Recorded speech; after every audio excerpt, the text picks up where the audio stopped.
Dr. Lisa Harper wiped sweat from her forehead as she studied the ancient stone tablet. The symbols carved into the rock were older than human civilization. She had spent 3 months on this remote planet trying to understand what they meant. The work was slow but exciting. The research station on Keth 7 was small but comfortable. Lisa shared it with 12 alien researchers from different species. There was Captain Veltar, a tall Zalani with a hard shell covering his body. The Zalani looked like giant insects but were gentle and smart. Then there were 3 Morvek, small creatures no bigger than house cats, but with huge brains. They could solve math problems faster than computers. The strangest were 2 Thurlin, beings made of gas who lived inside special suits. All of these aliens were peaceful. They had never fought wars like humans did. Their planets were safe and calm.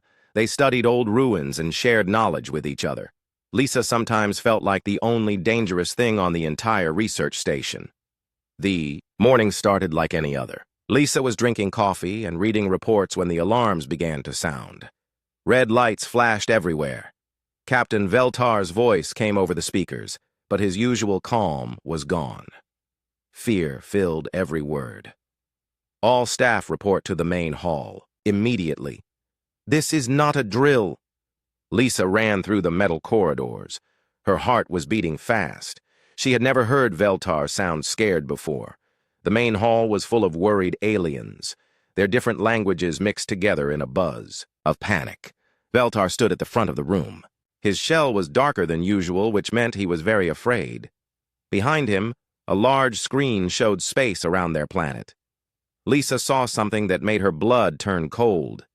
Ships. Hundreds of them. They were big and black with sharp edges. They looked like weapons floating in space. Lisa had seen pictures of ships like these before. They belonged to the Korthak Dominion. The Korthak fleet has entered our system, Veltar said. His voice shook. They will reach us in 6 hours. The room went silent. Everyone knew about the Korthak. They were the worst thing in the galaxy. They were huge reptile-like creatures who lived only to fight and conquer. They took prisoners as slaves and destroyed entire worlds for fun. No species had ever beaten them in battle. One of the Morvek spoke up. His tiny voice was full of fear. Have you sent a distress call? Yes, Veltar replied. I have contacted all Federation worlds. The closest military ships are 3 weeks away. We will not last 3 hours against the Korthak. Lisa felt sick. She thought about her family back on Earth. She would never see them again. The Korthak did not show mercy. They would kill some researchers and take the rest as slaves. Both options were terrible. What about the escape pods? Asked one of the Thurlin. They are too slow, Veltar said. The Korthak will catch us before we reach the next system. Lisa watched her alien friends panic. Some were crying. Others were praying to their gods. All of them had given up hope. But Lisa was human. Humans did not give up easily. Wait, she said. Everyone looked at her. What about Earth? The room became very quiet. All the aliens stared at Lisa with wide eyes. She could see fear in their faces, but now it was fear of her, not the Korthak. Lisa, Veltar said slowly, humans are, your people are, dangerous, finished one of the Morvek. Your species comes from a death world. You are predators. Lisa felt angry. Yes, we are dangerous. That is exactly why you should call us for help. The aliens looked at each other. They were scared of humans almost as much as they feared the Korthak. Earth was famous throughout the galaxy as the most dangerous planet anyone had ever found. Everything there tried to kill everything else. The weather could kill, the animals could kill, even the plants could kill. Somehow, humans had survived and become the top hunters on their world. Most aliens thought humans were barely controlled monsters. They traded with Earth because human technology was good, but they always kept their distance. Space stations had special rules about how many humans could visit at one time. The Korthak are coming to kill us all, Lisa said. You can sit here and wait to die. Or you can call the one species in the galaxy that might actually fight them and win. Veltar's shell turned an even darker color. Lisa, if we call Earth, and if humans come here, How do we know they will not just take this planet for themselves?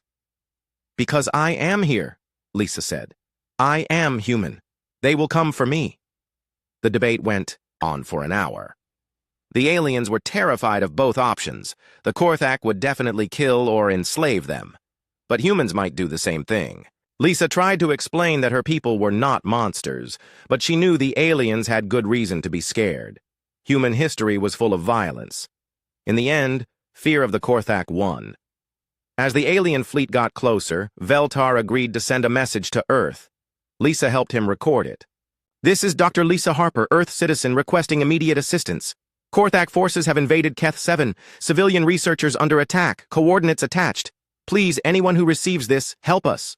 They sent the message using the most powerful transmitter on the station. It would take 2 days to reach Earth. The Korthak would arrive in 4 hours. Lisa sat in her room and waited. Outside her window, she could see the black shapes getting bigger in the sky. Soon, the bombardment would begin. The research station would not last long against Korthak weapons. She thought about her message traveling through space toward Earth. Would anyone receive it? Would they care about one human researcher on a distant planet?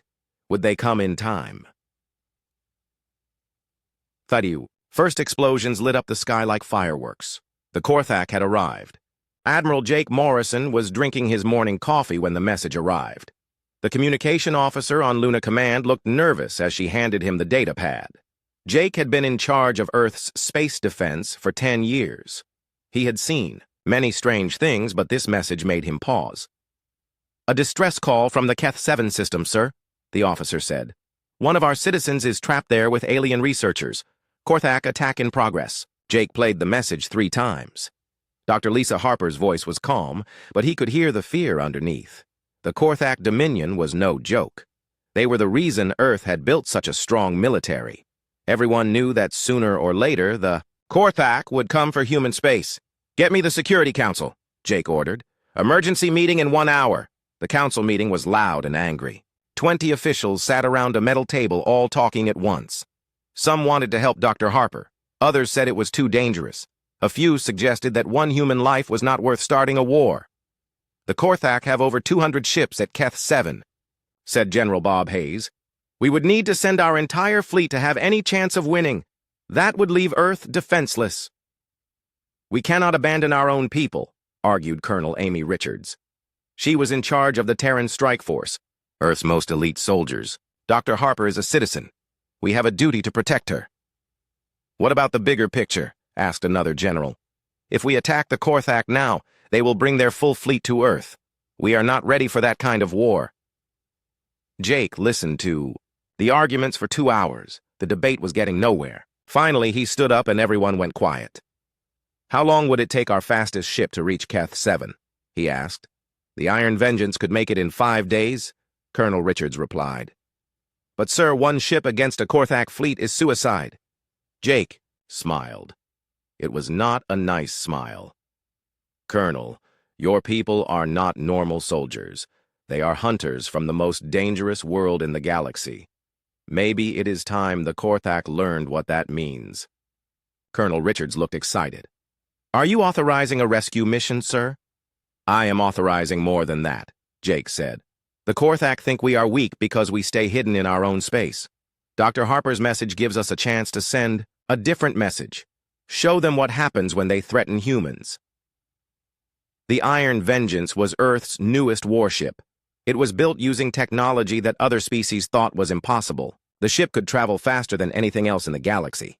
It had weapons that could destroy entire fleets. Most importantly, it was crewed by the deadliest soldiers Earth had ever trained. Major Rick Stone was the mission commander. He had fought in every major conflict on Earth. He had survived battles in the Amazon jungle, the Sahara Desert, and the frozen wasteland of Antarctica. His soldiers called him the Ghost because he could kill enemies without making a sound. Lieutenant Kate Williams was the intelligence officer. She was small and quiet, but her mind was like a computer. She could hack any system and break any code. She had studied every known alien language and could speak most of them perfectly. The crew of 40 soldiers had been chosen from the best units on Earth. They were Marines, Army Rangers, Navy SEALs, and Special Forces. Each one had survived training that would kill normal humans. They had learned to fight in every environment Earth could offer. As the Iron Vengeance prepared to leave Luna orbit, Rick briefed his team. The soldiers sat in the ship's briefing room, cleaning their weapons and checking their gear. Their faces were painted with skull designs that had become their trademark. "The mission is simple," Rick said. "Get to Keth 7, rescue Dr. Harper and any survivors, then show the Korthak why they should fear humans." "Rules of engagement?" asked Sergeant Dan Cooper. Rick's smile was cold. "There are no rules. These aliens have never seen real warfare. They think combat is about honor and fair fighting. We are going to teach them what predators really do." The soldiers nodded. They understood. This was not just a rescue mission. It was a chance to remind the galaxy why humans were called Deathworlders. Kate Williams studied intelligence reports about the Korthak. They were big and strong, with natural armor covering their bodies. They fought with heavy weapons and relied on their size to intimidate enemies.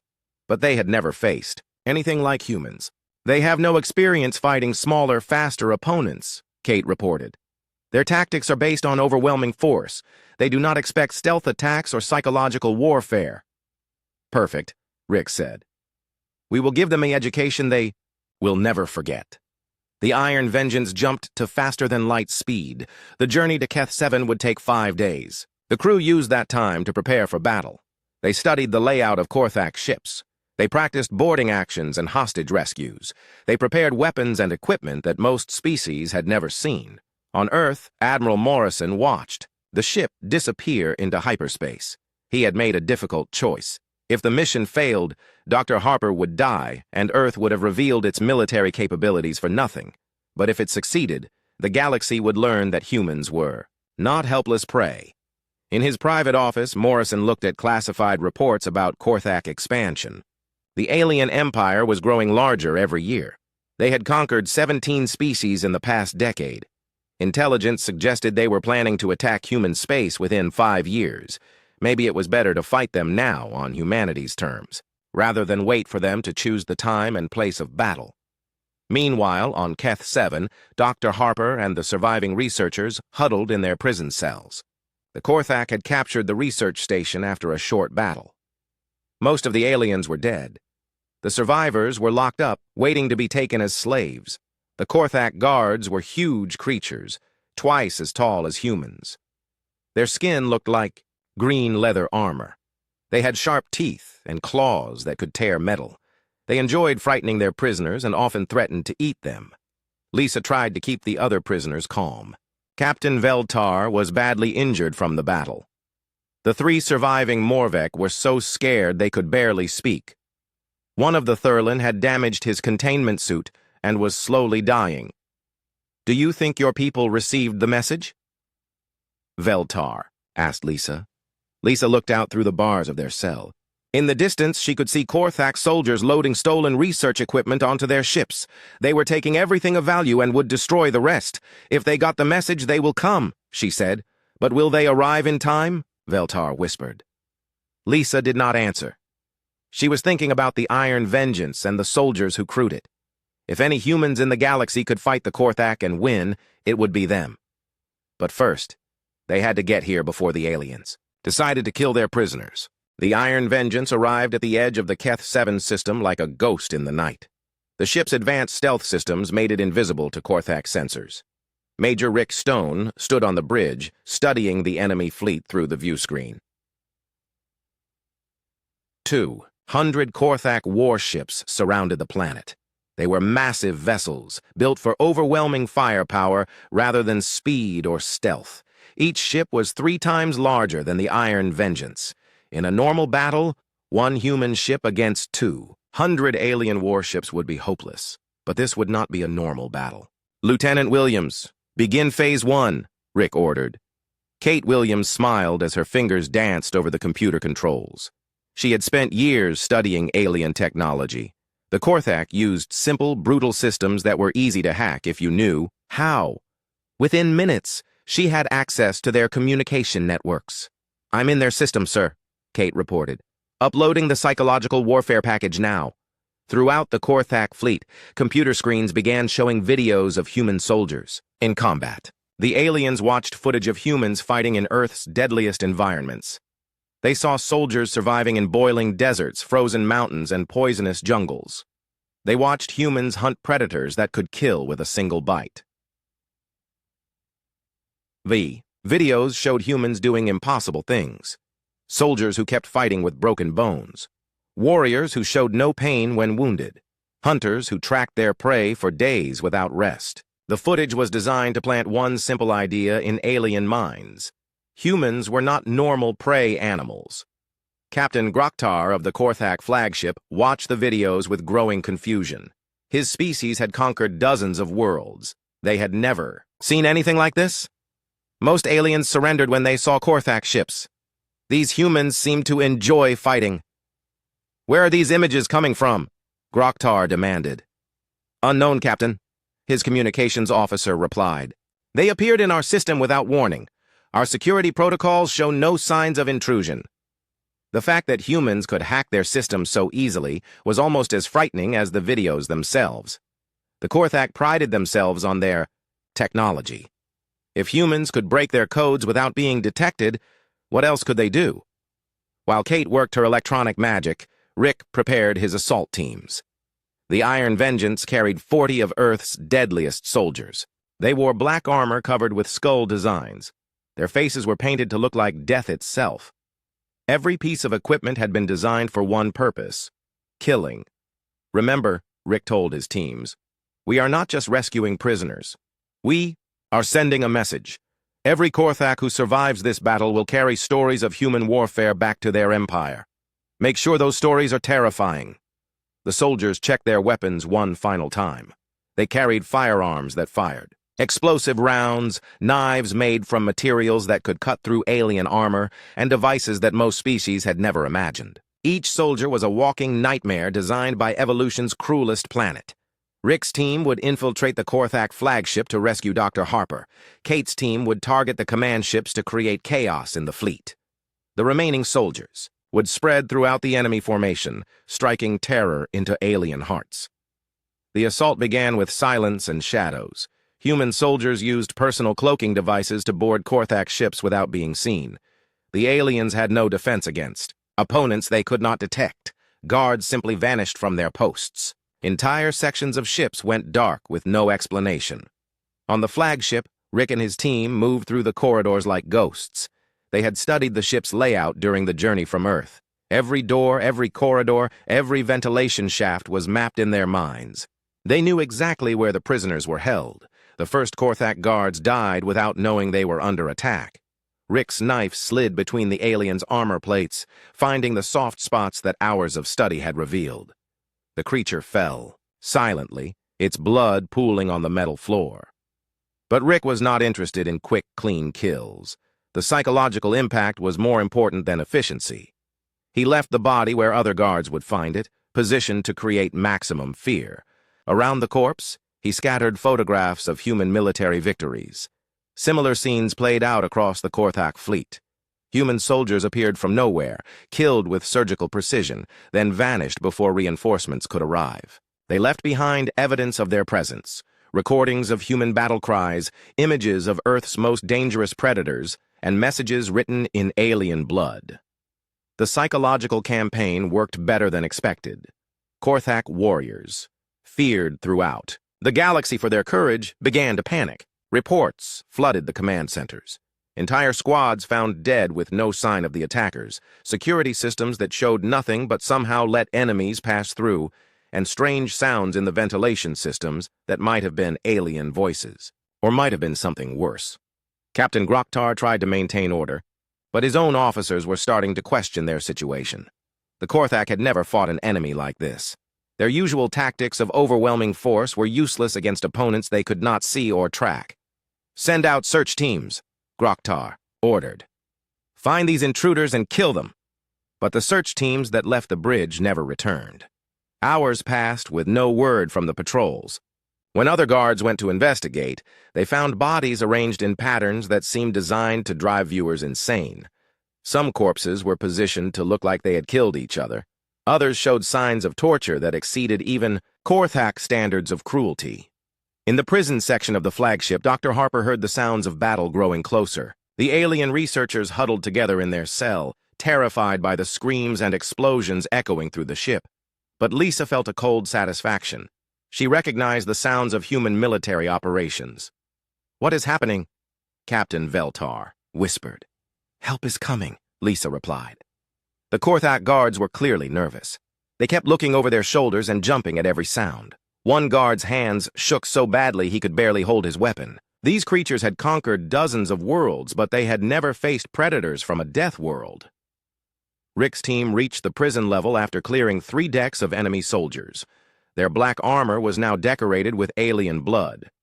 Their skull-painted faces looked like death itself, walking through the ship's corridors. The final guard post was defended by 6 Korthak warriors in full combat armor. Under normal circumstances, 6 heavily armed aliens would be more than a match for 4 humans.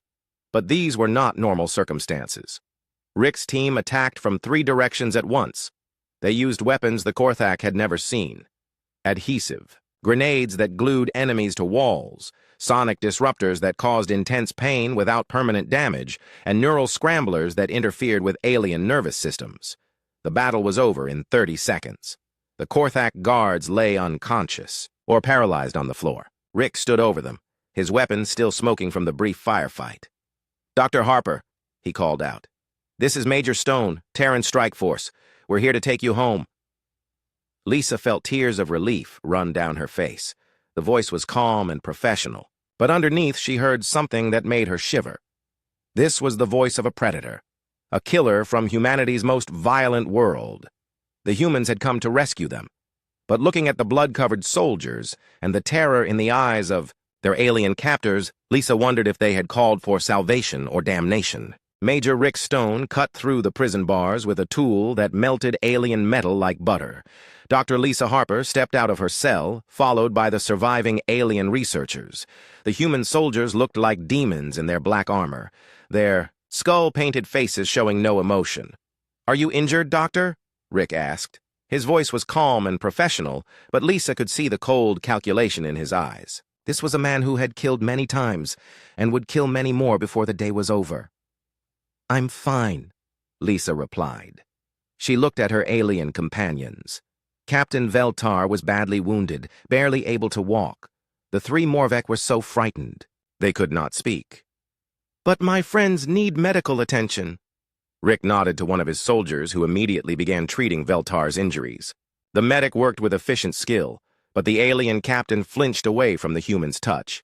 Even wounded and helpless, Veltar was terrified of his rescuers. "The ship is not secure yet," Rick said to Lisa. "We need to move you to a safe location while we finish clearing the remaining Korthak forces." As they moved through the ship's corridors, Lisa saw the aftermath of the human assault. Bodies lay everywhere, positioned in ways that seemed designed to terrify anyone who found them. Some Korthak soldiers had been killed quickly and cleanly. Others showed signs of prolonged suffering.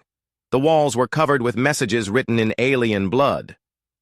"Why did you do this?" Veltar whispered, staring at a particularly gruesome scene. Rick glanced back at the alien captain. "Psychological warfare. Every survivor will carry stories of this battle back to their empire. Fear is a weapon, Captain. Sometimes it works better than bullets." They reached a secured section of the ship where Lieutenant Kate Williams had set up a temporary command post.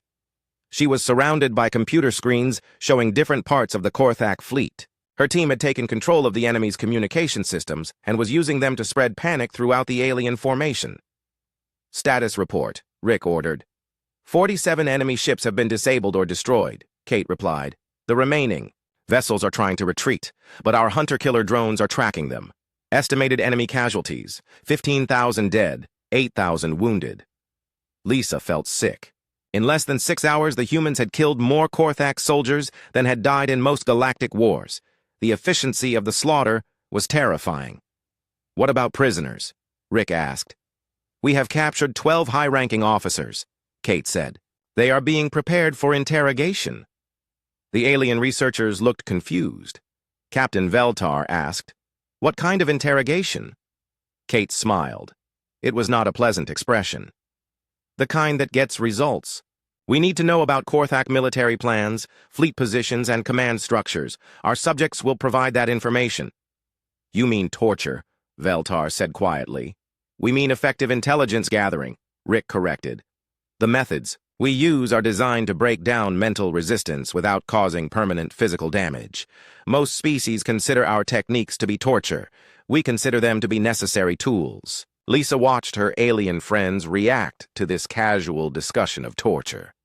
The Zalani, Morvek, and Thurlin were peaceful species. They had never encountered beings who spoke so calmly about inflicting pain for information. The humans were revealing themselves to be something far more dangerous than the aliens had imagined. Rick led them to an observation deck where they could see the battle raging outside. The Iron Vengeance was systematically destroying the Korthak fleet using weapons the aliens had never seen before. Laser beams that could cut through multiple ships at once, missiles that released clouds of metal-eating nanobots, energy weapons that seemed to ignore defensive shields. How is one ship defeating an entire fleet? One of the Morvek asked in a tiny, frightened voice.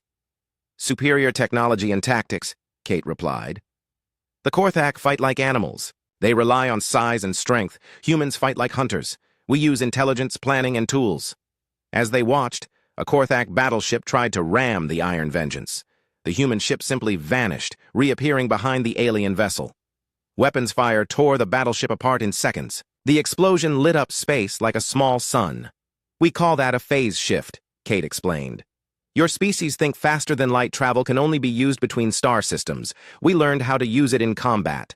The tactical advantage was overwhelming. The Korthak ships were designed for straightforward battles between large fleets. They had no defense against an enemy that could appear and disappear at will, strike from multiple directions simultaneously, and use weapons that ignored conventional armor and shields. But the physical battle was only part of the human strategy.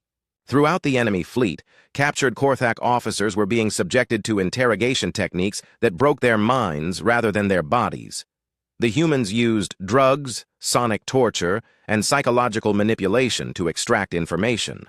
The process was more effective than traditional torture because it left no obvious physical marks. Dr. Harper was allowed to observe one interrogation session. She watched through a one-way window as Kate Williams questioned a Korthak captain. The alien was strapped to a chair, but showed no signs of physical injury. Instead, his eyes were wide with terror and his body shook uncontrollably. Tell me about your fleet's next target, Kate said calmly. I cannot. The Korthak captain stammered. Kate pressed a button on her control panel. The alien screamed as sonic waves tuned to his nervous system caused intense pain throughout his body. The torture lasted only 3 seconds, but the captain collapsed in his chair, gasping for breath. The human colony at Rigel 7, he said quickly. We plan to attack in 6 months. How many ships? 500 vessels, the entire Third Fleet. Kate made notes on her computer. What are the defense capabilities of Rigel 7? Unknown. We have no intelligence about human military strength. You do now, Kate said with a cold smile. Lisa turned away from the window, feeling sick. The information was valuable, but the methods used to obtain it were horrifying. She began to understand why most alien species feared humans. Her people were capable of cruelty that exceeded even the Korthak. Captain Veltar was watching her carefully. "This is what your species calls rescue?" he asked. Lisa struggled to find an answer. The humans had saved them from death or slavery. But in doing so, they had revealed themselves to be predators of unimaginable efficiency. The galaxy would never look at humanity the same way again. "We called for help," she said finally. "We got exactly what we asked for." The battle outside was ending. Of the 200 Korthak ships that had attacked Keth 7, fewer than 30 remained. Those survivors were fleeing toward the edge of the system, pursued by human drones that would hunt them across the galaxy if necessary. Rick returned to the observation deck with news of their next move. "The area is secure," he reported. "We will transfer you to the Iron Vengeance for transport back to Federation space." "What about the surviving Korthak?" Veltar asked. "The ones we captured will be released after interrogation," Rick replied. "They will carry word of this battle back to their empire. The ones who escaped will do the same." Within a month, every Korthak in the galaxy will know what happens when they threaten human citizens. As they prepared to leave the captured flagship, Lisa took one last look at the devastation around them. Thousands of alien warriors lay dead. Their mighty fleet had been reduced to scrap metal. The survivors would return to their homes carrying stories of human warfare that would terrify entire worlds. She had called Earth for help, and help had come. But the price of salvation was the galaxy's innocence. From this day forward, every species in known space would know that humans were not just dangerous, they were the apex predators of the universe. The Iron Vengeance moved through space like a predator returning from a successful hunt. In its medical bay, Dr. Lisa Harper sat beside Captain Veltar as human doctors treated his wounds. The alien captain was healing, but his eyes showed a different kind of damage. He had seen things that would haunt him forever. "Your people saved us," Veltar said quietly. "But I think we would have been safer with the Korthak." Lisa did not know what to say. The rescue had been successful. All the surviving researchers were safe aboard the human warship, but the cost of their salvation was becoming clear. The galaxy had witnessed human warfare, and nothing would ever be the same. Major Rick Stone entered the medical bay with a final report. His skull-painted face had been cleaned, but his eyes still held the cold light of a killer. "We are ready to depart." "The system, Doctor. Where would you like us to take your companions?" "The nearest Federation station is 3 days away," Lisa replied. "That works for our schedule," Rick said. "We have other business to attend to." Lisa did not ask what that business might be. She had learned not to ask too many questions about human military operations. The answers were usually disturbing. As the ship jumped to faster-than-light speed, Lieutenant Kate Williams visited the rescued prisoners. She carried a data pad with information she had extracted from the captured Korthak officers. The intelligence was valuable, but the methods used to obtain it had broken the minds of proud warriors. "We learned many interesting things," Kate told Lisa. "The Korthak were planning to attack 17 different worlds over the next 2 years. 3 of those targets were human colonies." "What will you do with this information?" Veltar asked. Kate smiled. "We will visit each of those worlds and have conversations with the local Korthak commanders. After today, I think those conversations will be very productive."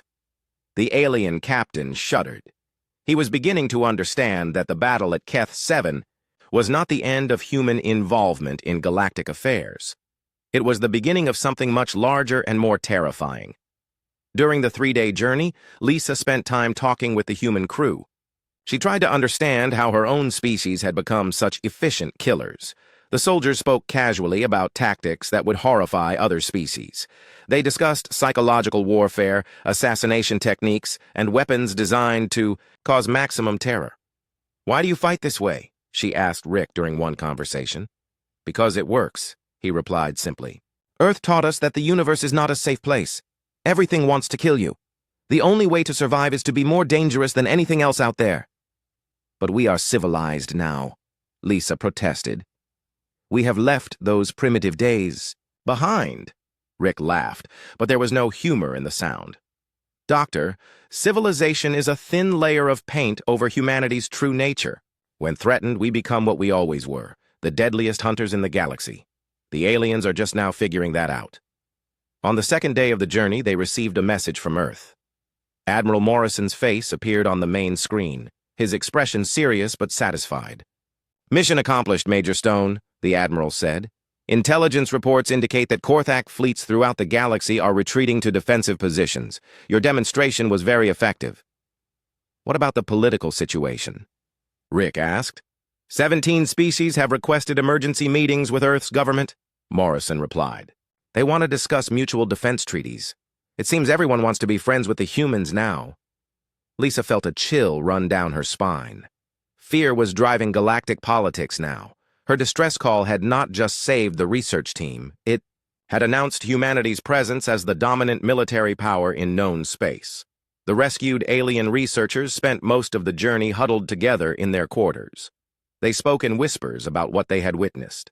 The gentle Morvek could not understand how any species could be so casually violent. The Thurlan philosophical discussions were filled with questions about the nature of evil.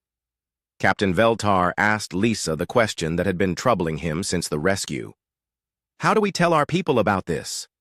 How do we explain that humans are not just dangerous, but necessary? I do not know, Lisa admitted. Maybe we should not tell them everything. But keeping the truth hidden would be impossible. The survivors of the Korthak fleet were already spreading stories throughout their empire. Tales of invisible human soldiers who killed without mercy, ships that could appear and disappear at will, weapons that turned proud warriors into whimpering children. The stories would grow with each telling.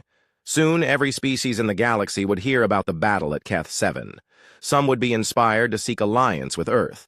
Others would begin developing defenses against human technology. A few might even consider preemptive strikes against humanity.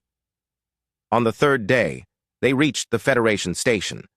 It was a peaceful place, built by species who had never known real war. The alien researchers were transferred to medical facilities where they could recover from their ordeal. But Lisa knew they would carry psychological scars for the rest of their lives. As she prepared to leave the Iron Vengeance, Rick gave her a final message. Doctor, your distress call changed everything. The galaxy now knows what humans are capable of. Some will see us as saviors.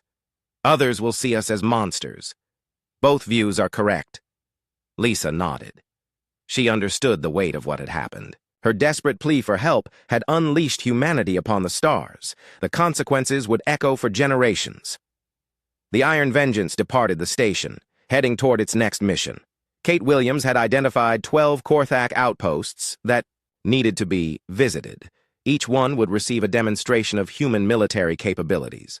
By the time they were finished, the Korthak Dominion would exist only in history books. Lisa returned to Earth on a Federation transport ship. During the long journey, she wrote her report about the events at Keth 7. She tried to explain how desperate they had been, how certain of death. She described the human rescue as necessary and justified, but she also wrote about the cost.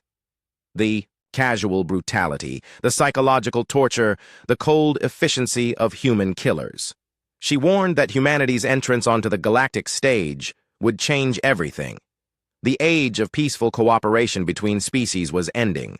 The age of human dominance was beginning. When she reached Earth, Admiral Morrison was waiting for her.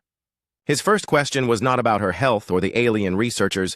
He wanted to know about galactic reaction to the battle. They are terrified, Lisa told him honestly. Every species in known space is reconsidering their relationship with Earth. Good, Morrison replied. Fear will keep them peaceful. The Korthak expansion is finished. Other aggressive species will think twice before threatening human interests. Lisa realized that the rescue mission had been planned this way. Her distress call had given Earth's military exactly what they needed, an excuse to demonstrate human power. She had been used as bait to draw the Korthak into a trap. Did you know this would happen when you sent the Iron Vengeance? She asked. Morrison's smile was cold. Doctor, we have been waiting for an opportunity like this for years. Your message gave us the perfect excuse to show the galaxy what we are capable of. The age of human isolation is over. In the months that followed, the galaxy adapted to its new reality. Trade routes were rerouted to avoid human space. Diplomatic protocols were rewritten to account for humanity's military superiority. Species that had never considered war began building weapons to defend against a threat they barely understood. The Korthak Dominion collapsed within a year. Their warriors, once feared throughout the galaxy, refused to fight an enemy that could appear from nowhere and kill without mercy. Their empire fragmented into dozens of smaller territories, each one desperate to avoid human attention. Dr. Lisa Harper returned to her research, but she was forever changed by her experience. She had called for help in a moment of desperation, and help had come. But the price of salvation was the innocence of the galaxy. Late at night, she would sometimes wonder what would have happened if she had never sent that distress call. Would the galaxy be a more peaceful place? Would countless species still live without fear? But then she would remember the Korthak prison cells and the terror in alien eyes. She would think about Captain Veltar and the other researchers who were alive because humans had answered her call. The galaxy was a darker place now, but it was also safer. The predators from Earth had taken their place at the top of the food chain. No species would ever again face extinction without hope of rescue. The message had been sent and received. Humanity was no longer hiding in the shadows of space. They had announced their presence to the galaxy in the most brutal way possible. The age of human dominance had begun.